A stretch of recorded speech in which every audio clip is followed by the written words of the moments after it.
Hare Krishna everyone. Let's offer prayers. Namam Vishnu Padaya Krishna Prasthaya Bhutale Srimati Bhaktivedanta Swami Nityanamine Namaste Saraswati Deve Gauravani Pracharine Nirvishesha Shunyavadi Paschata Desatarine Jai Shri Krishna Chaitanya Prabhu Nityananda Sri Advaita Gadadara Sri Vasadi Gaura Bhaktivinoda Hare Krishna Krishna Krishna Hare Hare Hare Ram Ram Ram Hare Hare.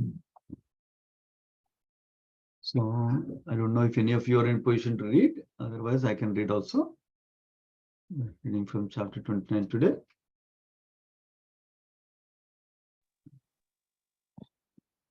Okay. Prabhuji, I'm sneezing a lot, so I'm going to skip. No problem. Then I will read them. Yeah. Let's go. Chapter 29, the Rasa Dance Introduction. In Srimad Bhagavatam, it is stated that the Rasa Dance took place on the full moon night of the Sharad season. From the statements of previous chapters, it appears that the festival of Govardhan Puja was performed just after the dark moon night of the month of Kartika. And thereafter, the ceremony of Bhratridvitiya was performed. Then the wrath of Indra was exhibited in the shape of torrents of rain and hailstones. And Lord Krishna held up Govardhan hill for 7 days until the 9th day of the moon. Thereafter, on the 10th day, the inhabitants of Vrindavana were talking amongst themselves about the wonderful activities of Krishna. And the next day, Ekadasi was observed by Nanda Maharaja. On the next day, Dvadasi, Nanda Maharaja went to take a bath in the Ganges and was arrested by one of the men of the Varuna. Then he was released by Lord Krishna. Then Nanda Maharaja, along with the cowherd man, was shown the spiritual sky. Oh, this recap looks like, otherwise it feels like we already read this, but it's a recap, that's why it feels like we read it. In this way, the full moon night of the Sharad season came to an end. The full moon night of Aswina is called Sharat Purnima. It appears from the statements of Srimad Bhagavatam.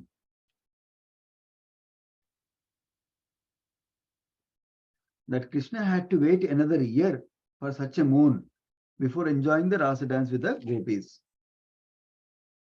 At the age of 7 years, he lifted Govardhan hill.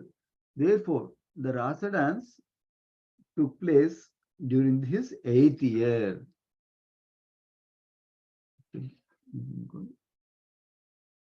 From the Vedic literature, it appears that when a theatrical actor dances among many dancing girls, the group dance is called a Rasa dance. Interesting definition.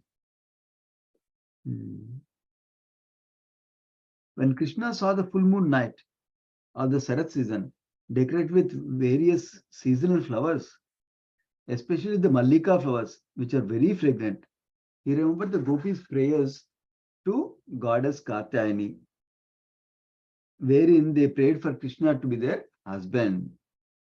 He thought that the full moon night of the Sharad season was just suitable for a nice dance. So their desire to have Krishna as their husband would then be fulfilled.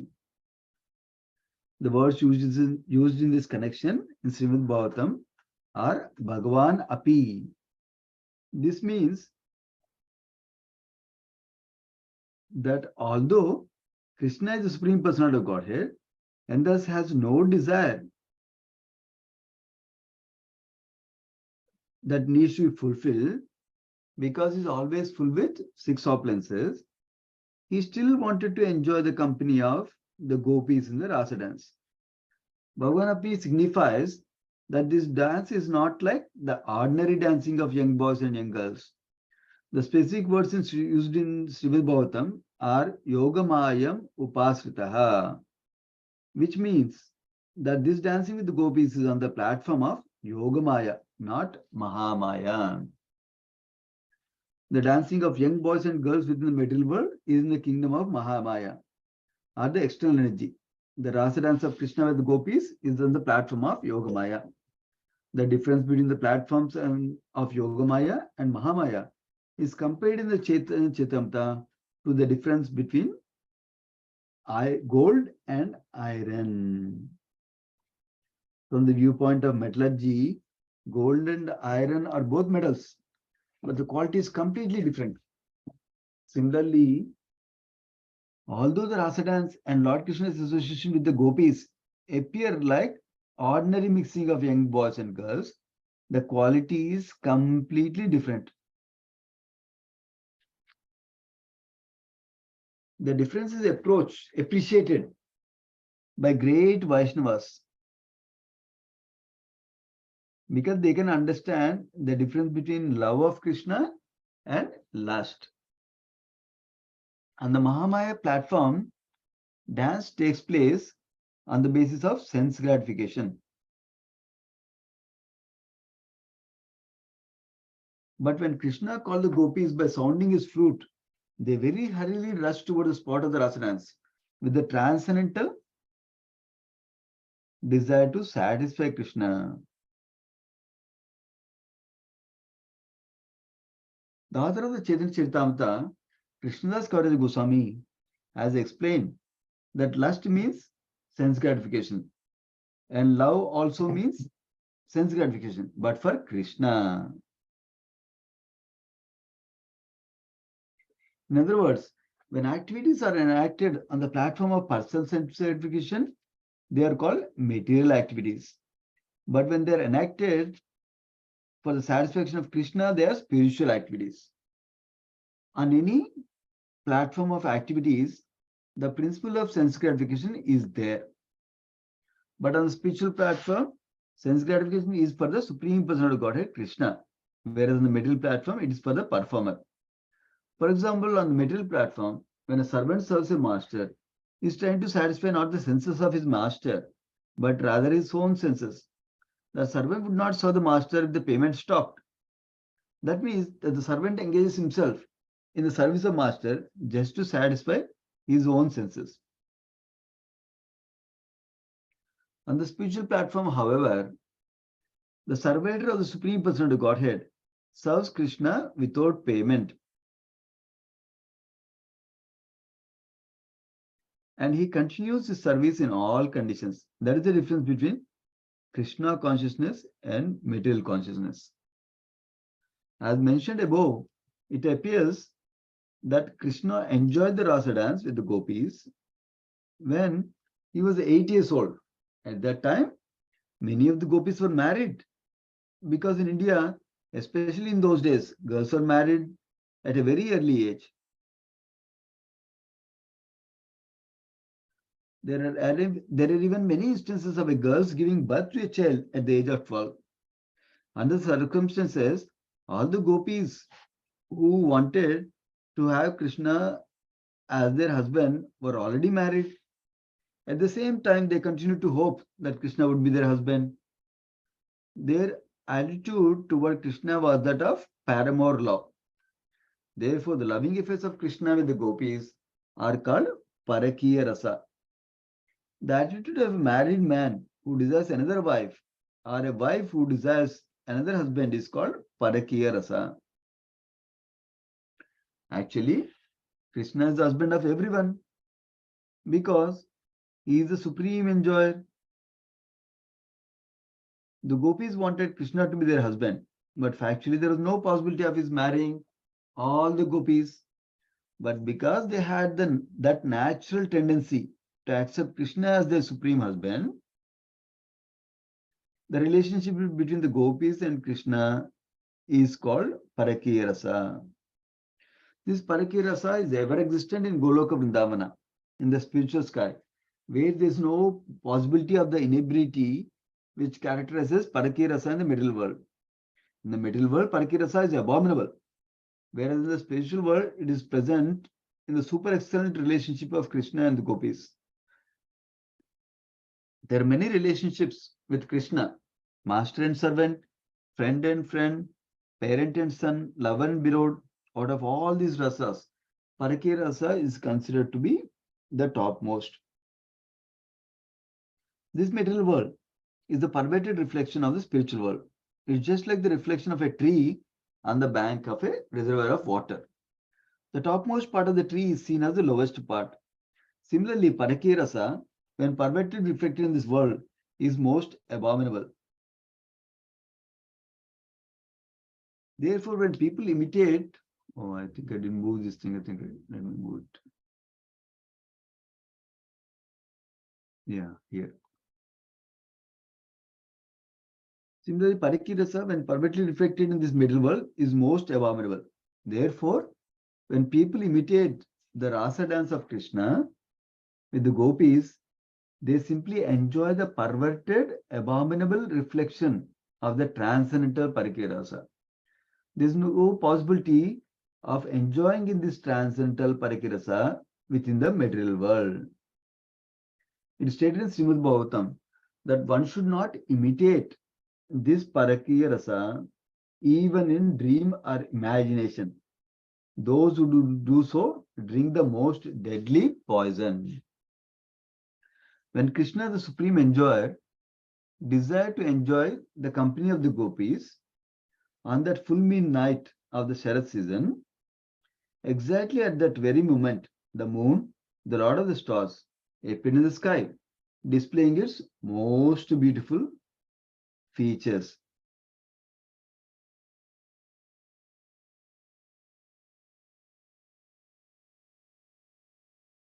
The full moon night of the Sharad season is the most beautiful night in the year. In the Indian city of Agra, in Uttar Pradesh province, there is a great monument called the Taj Mahal, which is a tomb made of first-class marble stone. During the night of the full moon of the Sharad season, many foreigners go to see the beautiful reflections of the moon on the tomb. That this full moon night is celebrated even today for its beauty. When the full moon rose in the east, it tinged everything with a reddish color. With the rising of the moon, the whole sky appeared smeared by red kunkuma. When a husband long separated from his wife, when a husband long separated from his wife returns home, he decorates the face of his wife with red kunkuma.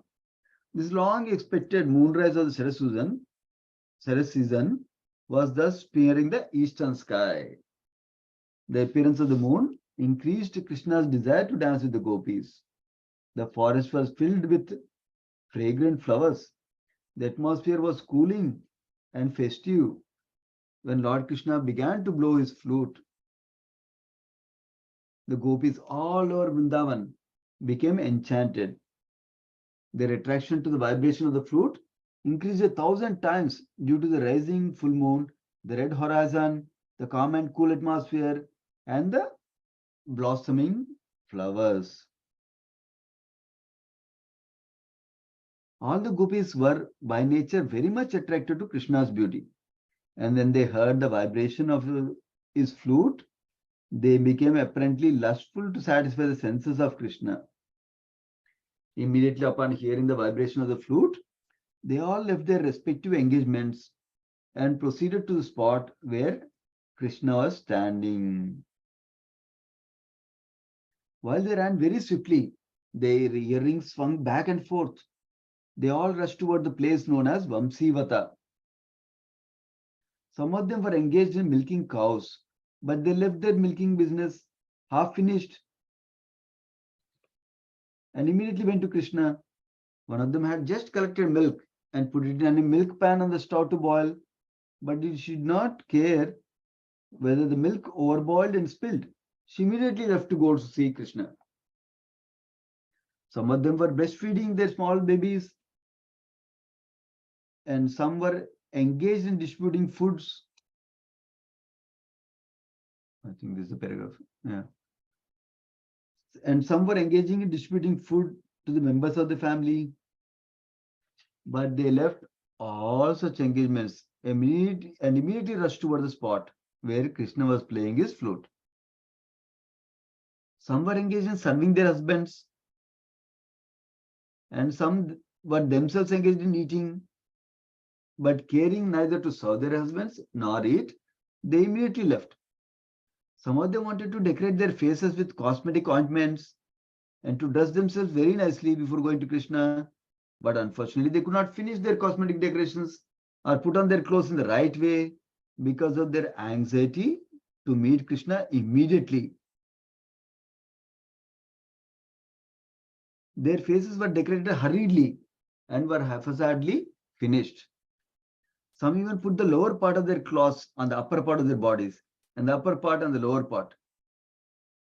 While all the gopis were hurriedly leaving their respective places, their husbands, brothers, and fathers were all struck with wonder to know where they were going. Being young girls, they were protected either by husbands, elder brothers, or fathers. All their guardians forbade them to go to Krishna, but they disregarded them. When a person becomes attracted by Krishna and is in full Krishna consciousness, he does not care for any worldly duties, even though very urgent. Krishna consciousness is so powerful that it gives everyone relief from all material activities. Sri Rupa Goswami has written a very nice verse wherein one gopi advises another. My dear friend, if you desire to enjoy the company of material society, friendship, and love, then please do not go to see that smiling boy, Govinda, who is standing on the bank of the Yamuna and playing his flute, his lips brightened by the beams of the full moonlight. Sri Rupa Goswami indirectly instructs that one who has been captivated by the beautiful smiling face of Krishna has lost all attraction for material enjoyment. Wow. This is the test of advancement in Krishna consciousness. A person advancing in Krishna consciousness must lose interest in material activities and personal sense gratification. Some of the gopis were factually detained from going to Krishna by their husbands and were locked up by force within their rooms. Being unable to go to Krishna, let me scroll, okay. Being unable to go to Krishna, they began to meditate upon his transcendental form by closing their eyes. They already had the form of Krishna within their minds. They proved to be the greatest yogis, as stated in Bhagavad Gita. A person who is constantly thinking of Krishna within his heart with faith and love is considered to be the topmost of all yogis. Actually, yogi concentrates his mind on the form of Lord Vishnu. That is real yoga. Krishna is the original form of all Vishnu tattvas. The gopis who could not personally go to Krishna began to meditate on him as perfect yogis. In the conditioned stage of the living entities, there are two kinds of results of fruitive activities. The conditioned living entity who is constantly engaged in sinful activities has suffering as his result. And he who is engaged in pious activities has material enjoyment as a result. In either case, material suffering or material enjoyment, the sufferer or enjoyer is conditioned by material nature. Okay, we'll pause here and we'll discuss and we'll go next stage again. So, first of all, some context. So we heard the previous chapter, praise by Indra after Govardhan Puja, and then let me stop sharing for a minute and then we'll go discuss again. So basically in the previous chapters, we heard about Govardhan Lila, how Krishna stopped Brajavasis to stop worshipping Indra and then worship Govardhan Giri instead. And then after the Leela was over, Indra was mad at Brajavasis and he created all sorts of devastation. And then Krishna protected them by lifting Govardhan Giri. And they finally, Indra came and asked forgiveness. We heard all of those things in the last few chapters. Now, this chapter is about Rasa dance. It's described is about 1 year after Govardhan Puja. That's what this section is describing. So, especially this Rasa dance happened on the full moon night of the Sharad season. That's what is described here in the first paragraph itself. So Sharad Purnima is important festival. In fact, that is actually described as the Kartik, beginning of Kartik. So that's why that is the number one point. Number two, Prabhupada is establishing the age of Krishna at the time of Rasa dance. He was 8 years old. When he lifted Govardhan Giri, he was 7 years old. Now, because it's after 1 year, he is establishing the age of 8 years old now. Now, Prabhupada is also defining from Vedic literature what does Rasa dance means. Rasa dance means when one theoretical dancer is dances among many dancing girls. That group dance is called Rasa dance, like that. That's one point Prabhupada is making, definition itself. And then Prabhupada is describing how the environment was at that time. How the environment, everything was conducive for Krishna to enjoy. What are the some things described here? That there were various seasonal flowers like Mallika flowers, which are very fragrant, it seems. And then, okay, actually, it starts with, in this paragraph starts with how the night was beautiful with a wonderful full moon. And then Krishna, by seeing the beautiful full moon, he thought, he remembered about the gopis' prayer systems. What is that? Gopis pray to Katyayani by doing Katyayan Vrata, that please let us have Krishna as our husband, like that. That's what they prayed. In fact, one of the previous chapters we heard how Krishna fulfilled that desire also by taking away their dresses also. That's another pastime we heard. That was also connected to the same principle we heard, that they were actually asking Krishna to be their husband, like that. So now, so he wanted to fulfill that wish for them, like that. Then, now, next paragraph, Prabhupada writes about how this is an act of Yoga Maya, not Mahamaya. So he is expanding that nicely there. So first of all, he says, Krishna doesn't have any special desires that are not fulfilled, like that, because his Atmarama is full of all appliances, but then still wanted to enjoy the company of gopis also, with Rasa dance also is described. It's a contrary. So that means this is actually, he doesn't have to. It's not like, I'm thirsty, I need to drink water. Krishna doesn't have like that. That means the need for us. When we're thirsty for one whole day, for example, we need to Nirjal Ekadasi fasting for a whole day and night. Next day morning, we'll be really eager to drink water, more than food actually. So it's not like that for Krishna. Krishna is reciprocating with his devotees. That's the point being made here. And then the dancing of Krishna with gopis is on the platform of Yogamaya. That means spiritual potency or internal potency of Krishna, not the external potency or the Mahamaya potency of the Krishna. That's what is described. And one nice analogy Prabhupada is describing by referring to Sri Chaitanya Charitamrita. How their gold and iron are described. Gold and iron are both metals only. But of course, gold is a different quality metal compared to iron, we know. But both are considered the same category of metals, like that.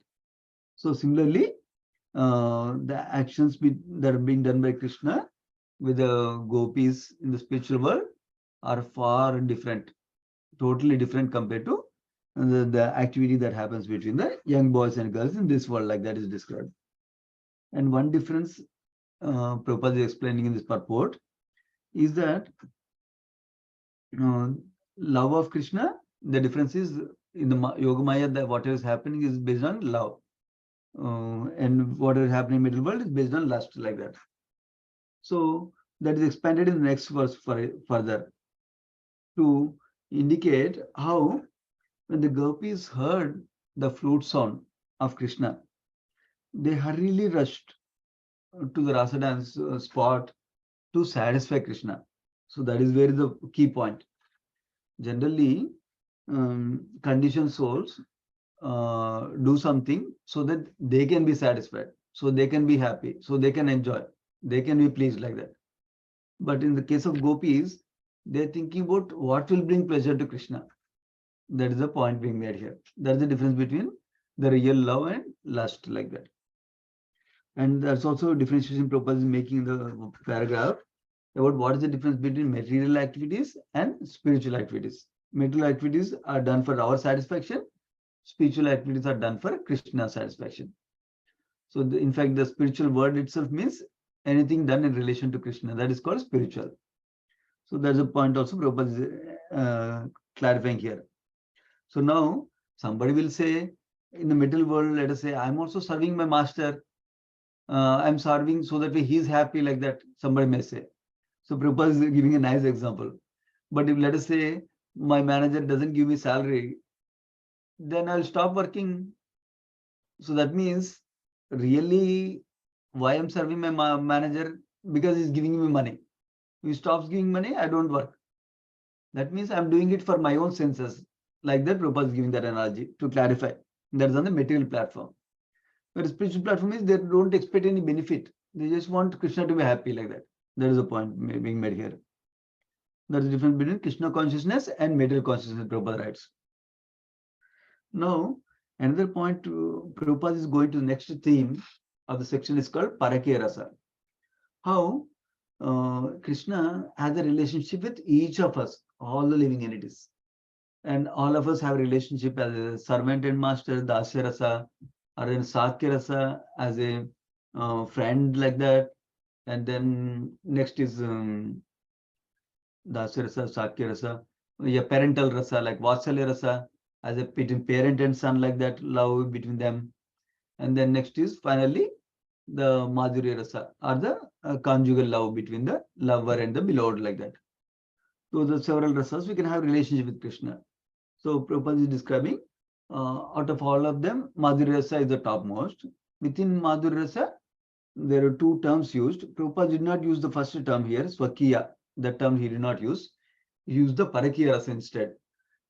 Swakiya Rasa means the relationship of love between a husband and wife in marriage, like that.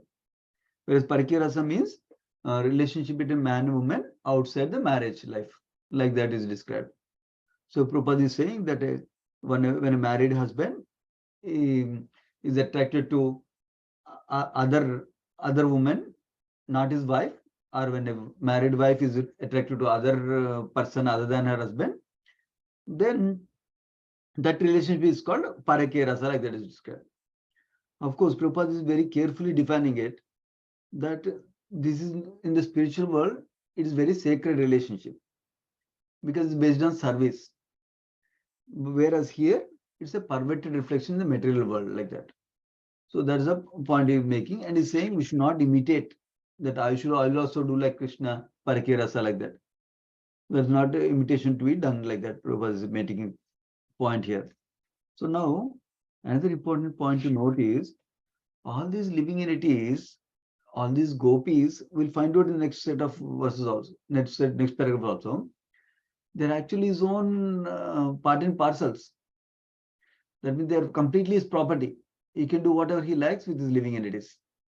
So, because he's the Supreme Lord, he's the source of all of them. So that is a point also to be noted.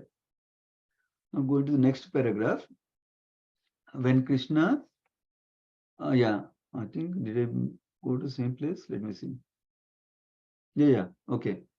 Yeah, here is Krishna is going back to the Sharad season night, beautiful nature of the place at that time, like that. What is he describing? First of all, full moon itself was very nice. But then that was complemented with the rest of the ambience in the environment. What is that? Beautiful. Yeah, it's described the sky is tinged with a reddish color, it seems. And that gives a beautiful atmosphere, number one. And another thing is, the forests were filled with fragrant flowers, it seems. And atmosphere was very cooling and festive. And then when he started to blow his flute, gopis were very enchanted. So, interestingly, their normal enchantment with the vibration of the flute sound increased 1,000 times because of the rest of the other factors, like that. Actually, these are called udipanas, or stimulants of ecstatic love. That means when devotees see certain paraphernalia or see something related to Krishna, then that reminds them of Krishna and that launches them to ecstatic love, ecstatic emotions, like that. So like that, this flute sound and this rest of the atmosphere, they're supporting their as stimulants for their ecstatic love, like that. So that's a term used in Buddhist Bhava also. So now, Yeah, all the gopis were naturally attracted to Krishna's beauties. But when they heard Krishna's flute sound, they became fully, they were rushing to meet Krishna like that. And it is described to satisfy Krishna, not in a mood of enjoyment. That's another important point to remember. So now, how did they, when they heard the flute sound, after they get attracted, what did they do? That's what Prabhupada is describing in the next paragraph. Essentially, whatever work they are doing, they did not bother. They did not bother if they're milking the cows and they're only half done. They did not bother if there's on the stove they kept the milk, it is boiling, it might spill over. They did not care about that. They're giving breastfeeding the babies. In the middle of that, they came out. Are they giving distributing food to family members? In the middle of that, they came out. Like that, somebody was dressing themselves in the middle, they came out. Somebody was eating themselves, eating that in the middle, they came out. Like that, whatever they're doing, they left in the half. And Prabhupada explains nicely in the next paragraph that point also. Basically, why did they do so? Because of their anxiety to Krishna immediately, it seems. In fact, when they're dressing, they did not dress properly. Upper cloth for a down, down cloth low, upper like that they put, like that is described. So, but when they're trying to go, the family members who are protecting the young girls naturally stop them to go in the middle of the night. So Prabhupada writes one beautiful point here. In Vedic culture, in fact, our culture is also to protect our daughters, sisters, wives, women in our lives, like that, right? To make sure they are safe. So that is the responsibility of father, elder brothers, like that. So that's what is being indicated here. That's why they and husband, of course. So they did not let them go, it seems. So, but they did not care for that. They still went. So the social customs were not a barrier for them to do devotion service to Krishna. So that we saw another pastime with Brahmanas, wives of the Brahmanas also doing like that. So here also is like this. Now, yeah, and the attraction, Prabhupada, there's one nice statement written here, and Prabhupada elaborates on that statement. Krishna consciousness is so powerful that it gives everyone relief from all material activities. That means when we become attracted to Krishna consciousness, when we become attracted to Krishna conscious activities, then we don't have so much interest in other material activities that give us sense enjoyment like that. That's the point being made. Why? Because we are already getting higher pleasure. So we don't look for another pleasure, lower pleasure like that. Like commonly Prabhupada gives an example. Let us say a child was playing with a small toy initially. As he grows up, he gets a bigger toy. Then he's happy with the bigger toy. Then he doesn't look at a small toy. He throws away a small toy now. So similarly, when we get higher pleasure with spiritual activity, we don't care about the smaller things like that. That's the point being made. So now, Rupa Goswami quotes a nice verse. This is commonly quoted by our acharyas also, where he indirectly tells us, oh, if you really want to be enjoy with your family, don't go to the bank of the Yamuna river. Don't see that young boy who's standing in threefold bending form, who's playing his flute. Like that he describes.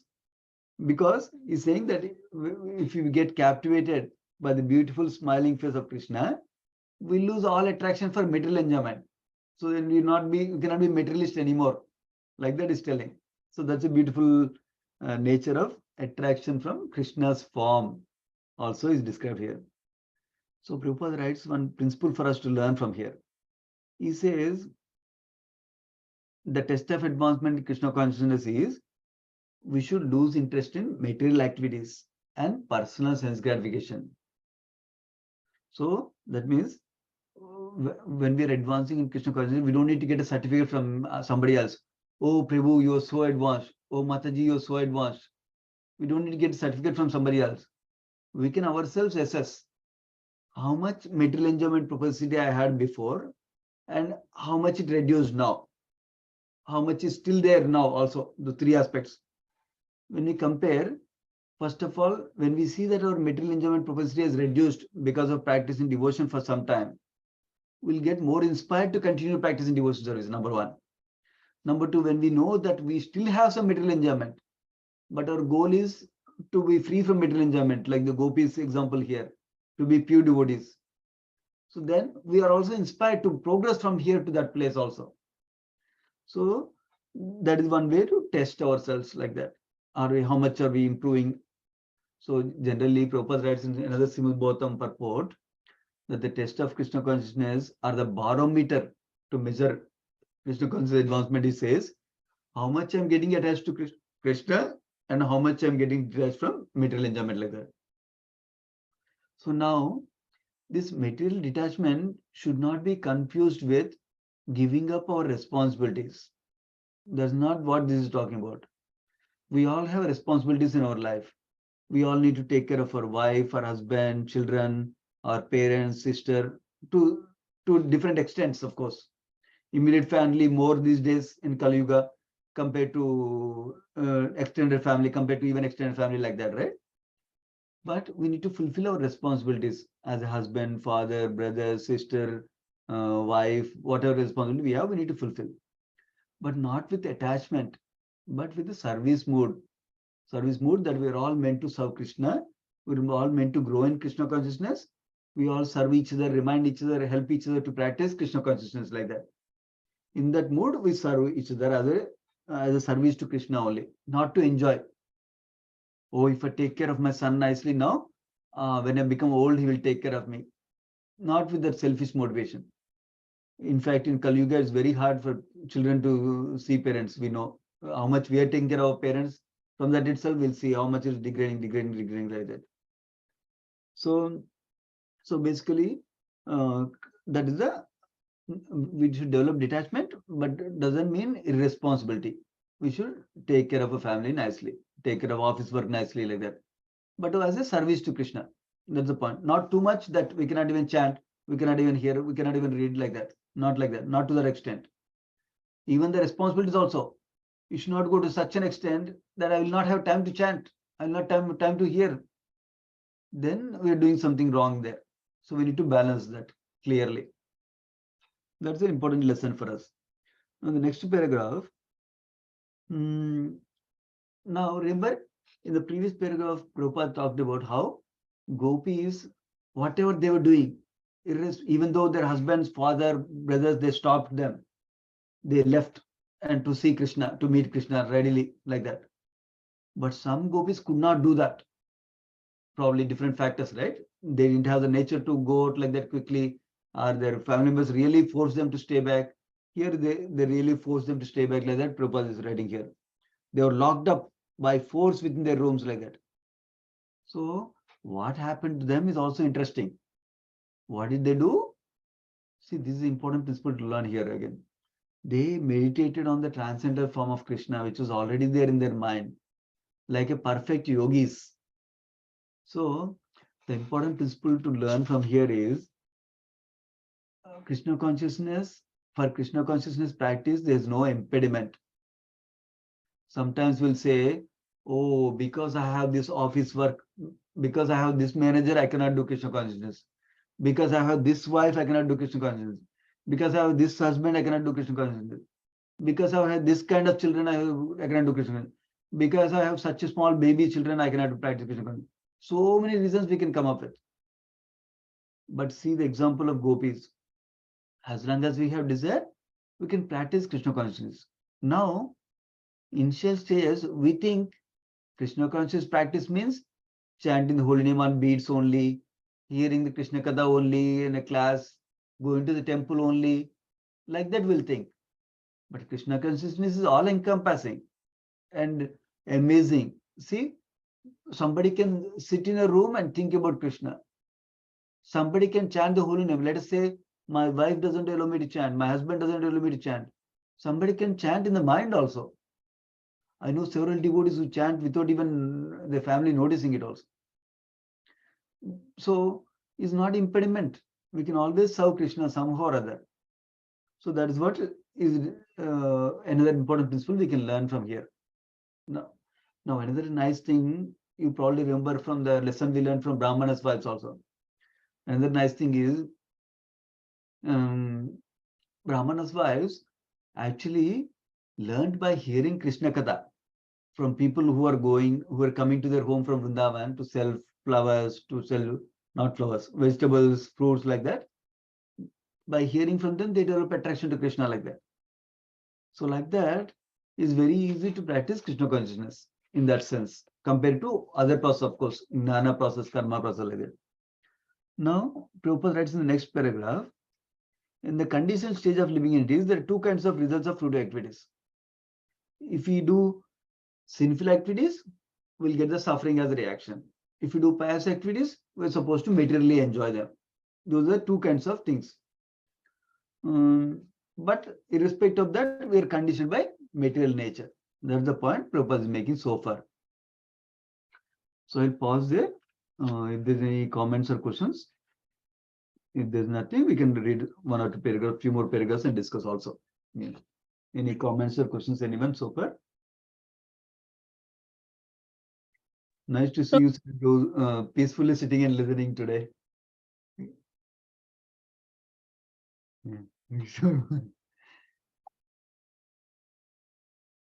Okay, no other comments. Okay, we can go to the next section. Just one quick question here. Yes, please. So the gopis, those who couldn't go and they locked them, so they were meditating. Yeah. So it's the same example which Radhashyam Prabhu was quoting, right? Yeah, correct. Krishna Katha. Krishna Katha, just by, or no, they are meditating, not hearing. But yeah, the example he was quoting about was Krishna Katha. Yeah. But here they are meditating and being present there. Yeah, exactly. Same thing. Same benefit they got like that, right? Yeah, same benefit. So I'm not sure whether they were present there or not. Yeah, I think that will come up in the next paragraph. That will come up if you remember correctly. Okay. They also get benefit.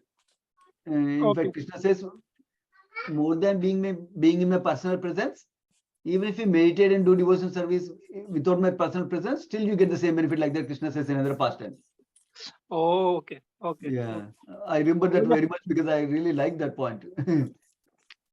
I was just correlating things. Nice.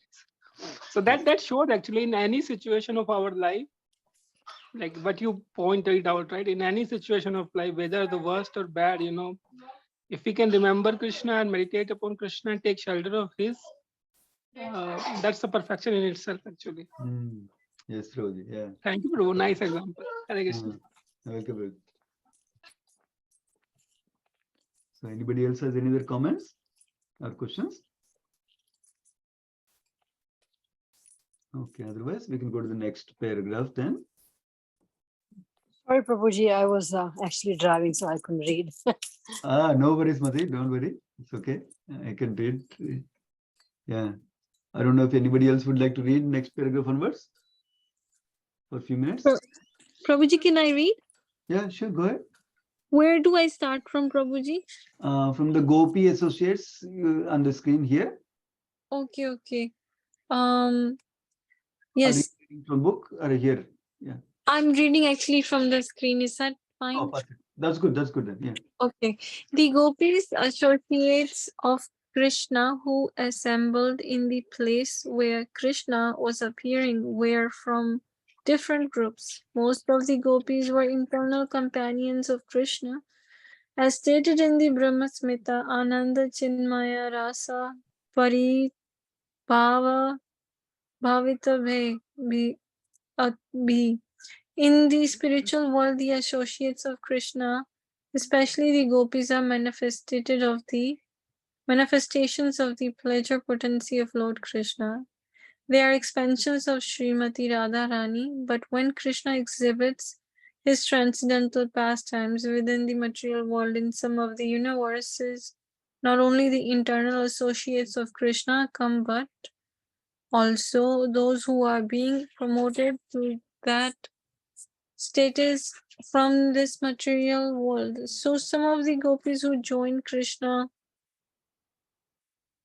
pastime within this material world were coming from the status of ordinary human beings. If they had been bound by fruitive actions, they were fully freed from the reactions of karma by constant meditation of Krishna. Their severely painful yearnings caused by their not being able to see Krishna, freed them from all sinful reactions, and their ecstasy of transcendental love for Krishna is in his absence ended all their reactions of to material pious activities. The conditioned soul is subjected to birth and death either by pious or sinful activities, but the gopis who began to meditate on Krishna transcended both positions and became purified and thus elevated to the status of the gopis already expanded by his larger potency.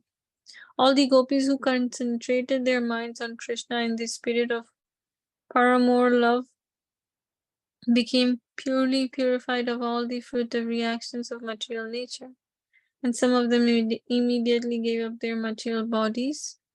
Prabhuji, can you scroll up? Sure. Material bodies developed under the three modes of material nature. Maharaj Parishad heard Shukdev Goswami explain the situations of the gopis who assemble with Krishna in rasa dance. When he heard that some of the gopis simply by concentrating on Krishna as their paramour became freed from all contamination of material birth, and that he said the gopis did not know that Krishna is the Supreme Personality of Godhead. They accepted him as a beautiful boy and considered him to be their paramour. So how was it possible for them to get freed from material condition? Just by thinking of a paramour? One should consider here that Krishna and ordinary living beings are qualitatively one. The ordinary living beings, being part and parcel of Krishna, are also Brahma. But Krishna is the supreme Para Brahma. The question is, if it is possible for a devotee to get free from the material contamination state simply by thinking of Krishna, then why should this not be possible for others who are also thinking of someone? If one is thinking of a husband or a son, or if anyone at all is thinking of another living entity, then since all living entities are also Brahman, they are all those who thus think of others not freed from the contaminated stage of material nature? That is a very intelligent question, because there are always atheists initiating Krishna. In these days of Kali Yuga, there are many rascals who think themselves to be as good as Krishna and who cheat people into believing that thinking of them is as good as thinking of Lord Krishna. Parishad Raja, apprehending the future dangerous conditions of blind followers of demoniac imitators, therefore asked this question, and fortunately it is recorded in Srimad Bhagavatam to warn innocent people that thinking of an ordinary man and thinking of Krishna are not the same. Now we can. Sorry. Actually, even thinking of the demigods cannot compare with thinking of Krishna. It is warned in the Vaishnava Tantra that one who puts Vishnu, Narayana, or Krishna on the same level as the demigods is called a prashandi or rascal. On hearing this question from Maharaj Parishad, Shukdev Goswami replied, "My dear king, your question is already answered even before this incident, because Parishad Maharaj wanted to clear up the situation. His spiritual master answered him very intelligently. Why are you again asking about the same subject matter which has already been explained to you? Why are you so forgetful? A spiritual master is always in the supreme position, so he has the right to chastise his disciple in this way." Shukdev Goswami knew that Maharaj Parishad asked the question not for his own understanding, but as a warning to the future innocent people who might think others to be equal to Krishna.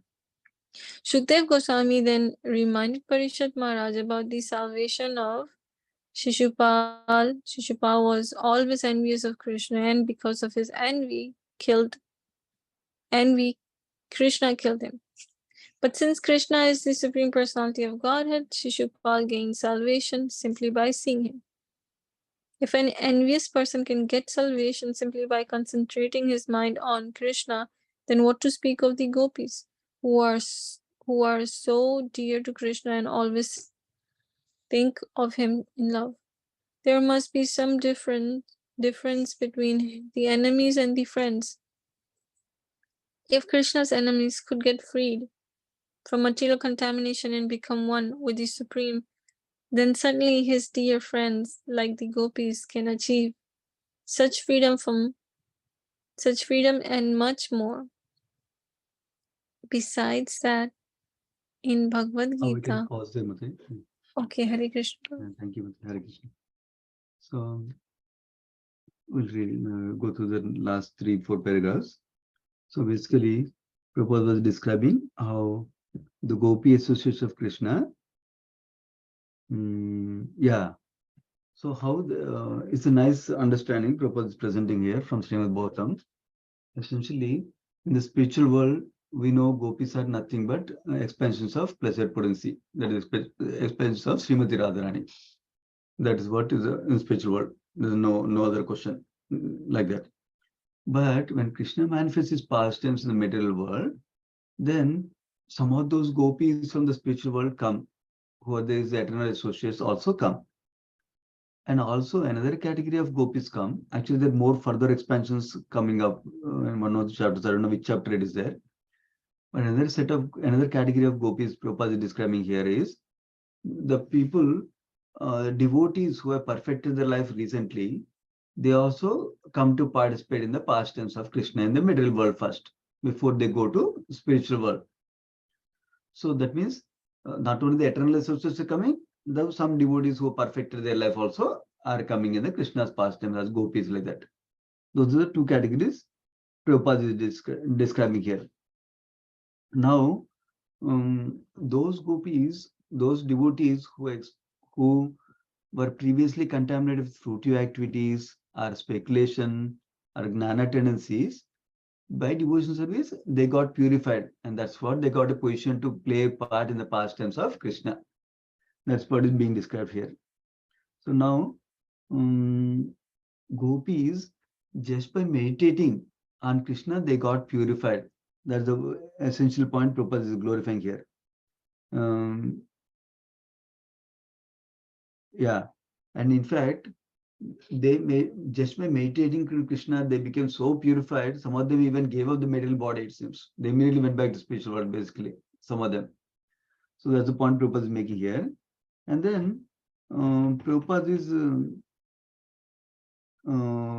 raising a question. He's sharing the question from Parishad Maharaj. What is that? That gopis, when they thought about Krishna, when they meditated on Krishna, they got purified. Whereas, so that means, but Parishad Maharaj is asking intelligent question. What kind of question? For the benefit of us, all of us only, for future. He's saying Krishna is Supreme Brahman, Parabrahman. Whereas we are also spirit soul.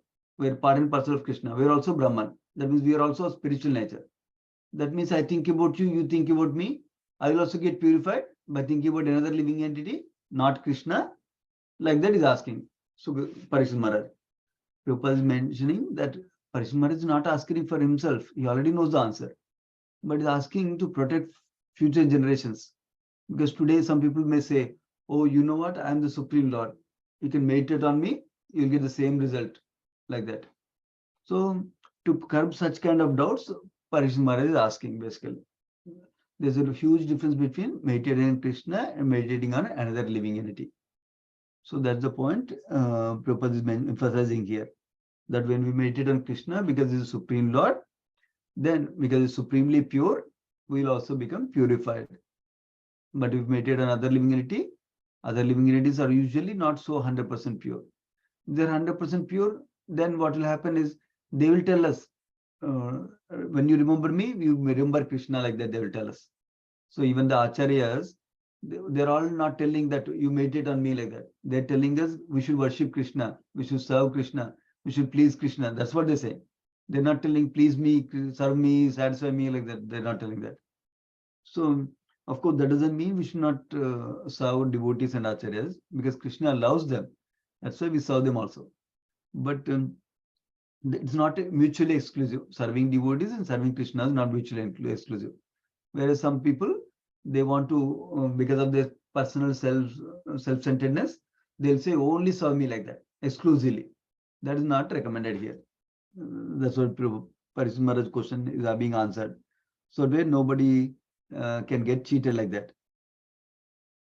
So now Sukadeva Goswami, when answering the question, is telling, you already heard this example in the earlier 6th chapter, actually 6th canto of Srimad Bhagavatam. This is in 10th canto, right? Earlier 6th canto, you already heard the example of Shishupala. He was so envious of Krishna, always trying to see to it that how to harm Krishna, like that is making plans. Such a person, Shishupala, also got delivered when Krishna killed him with the Sudarshan Chakra. That time he got delivered also. He got liberation also. So the point is, even if such a sinful person like Shishupal, I don't know you heard this or not. Shishupala, when he's born, somebody said the word Krishna. He was crying so much, it seems, that everybody could not stay there like that. So much crying he was making, screaming loudly, just because he heard Krishna. He was so envious right from the birth. So then you can imagine how he was after grows up like that. So such a person, when Krishna killed, he got liberation. That is the merciful nature of Krishna. So then you can imagine people who are practicing devotion service, people who are pure devotees like gopis, when they're meditating on Krishna, just because Shishupal was meditating on Krishna, even in envious way, he got a good result, relatively. Now think about gopis who are such pure devotees who are thinking favorably about Krishna. Then they might get even more best result, right? That is the point Sukadeva Goswami is emphasizing here like that. So it's not, you cannot meditate on anybody, but only meditating on Krishna, serving Krishna is the highest. And of course, serving those who are related to Krishna is also pleasing to Krishna. So those are a few points. We can pause here. Any comments or questions?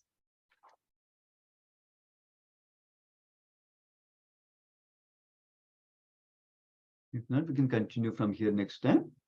Srimad Bhagavatam ki jai, Sri Prabhupada ki jai.